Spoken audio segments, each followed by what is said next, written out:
Welcome to the Folkkeeper's Hearth, where timeless tales and ancient lore come alive. Gather round as we explore the myths, legends, and fables that have been passed down through the generations, keeping us connected to our ancestors and the old ways. Do you have your cup of tea? Have you pulled up a chair? It is time. Let us begin.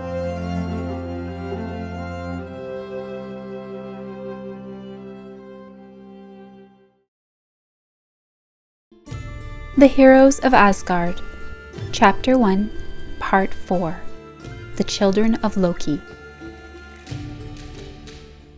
When at length Odin found himself in Jotunheim, the land of giants, frost giants, mountain giants, three-headed and wolf-headed giants, monsters, and iron witches of every kind, he walked straight on, without stopping to fight with any one of them, until he came to the middle of Jormungand's body.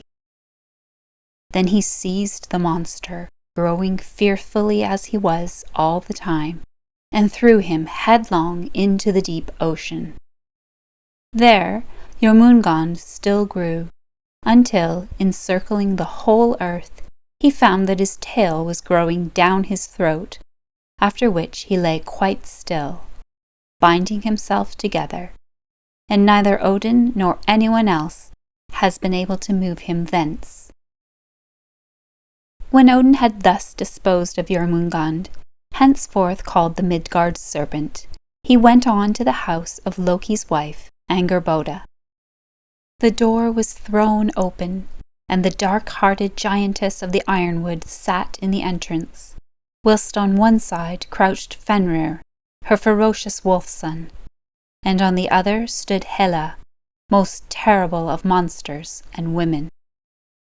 A crowd of giants strode after Odin, curious to obtain a glance of Loki's strange children before they should be sent away. At Fenrir and the witch-mother they stared with great eyes, joyfully and savagely glittering. But when he looked at Hela, each giant became as pale as new snow, and cold with terror as a mountain of ice.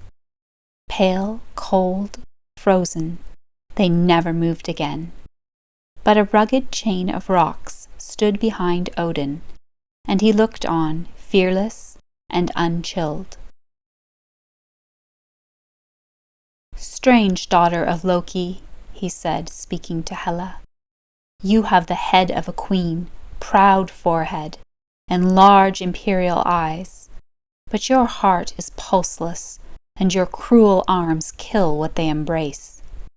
Without doubt you have somewhere a kingdom, not where the sun shines, and men breathe the free air, but down below in infinite depths, where bodiless spirits wander, and the cast-off corpses are cold." Then Odin pointed downwards, towards Niflheim, and Hela sank right through the earth, downward, downward, to that abyss of abysses, where she ruled over spectres, and made for herself a home called Helheim, 9 lengthy kingdoms wide and deep. After this, Odin desired Fenrir to follow him, promising that if he became tractable and obedient, and exchanged his ferocity for courage, he should not be banished as his brother and sister had been. So Fenrir followed, and Odin led the way out of Jotunheim, across the ocean, over the earth, until he came to the shining hills of the gods, which held up the southern sky in their glittering arms. There, half on the mountain top, and half in air, sat Heimdall, guardian of the tremulous bridge Bifrost, that arches from Midgard to Asgard.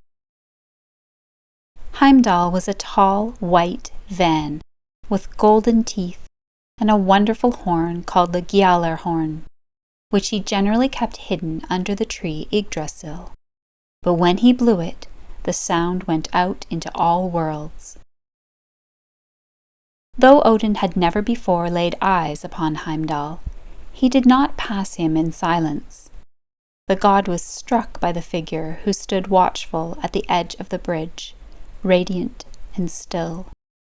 With curiosity and purpose, Odin spoke. "Tell me your name, and of what kin you are born. What path led you to this high place, and by what wisdom do you guard it?" "My name is Heimdall," answered the guardian of Bifrost. "And the son of 9 sisters am I. Born in the beginning of time, at the boundaries of the earth, I was fed on the strength of the earth and the cold sea.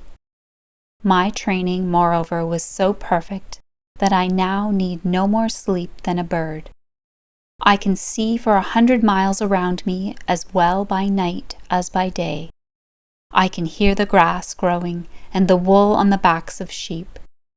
I can blow mightily my horn Gjallar, and I forever guard the tremulous bridgehead against monsters, giants, iron witches, and dwarfs."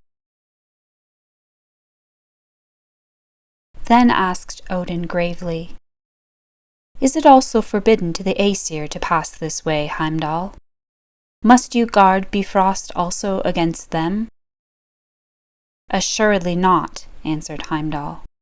"All Aesir and heroes are free to tread its trembling many-colored pavement, and they will do well to tread it, for above the arch's summit I know that the Urda fountain springs, rises, and falls in a perpetual glitter, and by its sacred waters the Nornir dwell, those 3 mysterious, mighty maidens through whose cold fingers run the golden threads of time."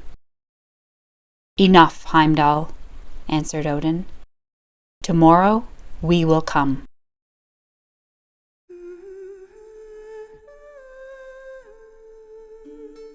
Thank you for joining me for this chapter of the Heroes of Asgard. New parts of this epic tale are released every 2 weeks, nestled between other Northern European folk stories here at the Hearth. Be sure to subscribe so you don't miss the next adventure. And until then, may the old gods watch over you, and may the voices of our ancestors never fade.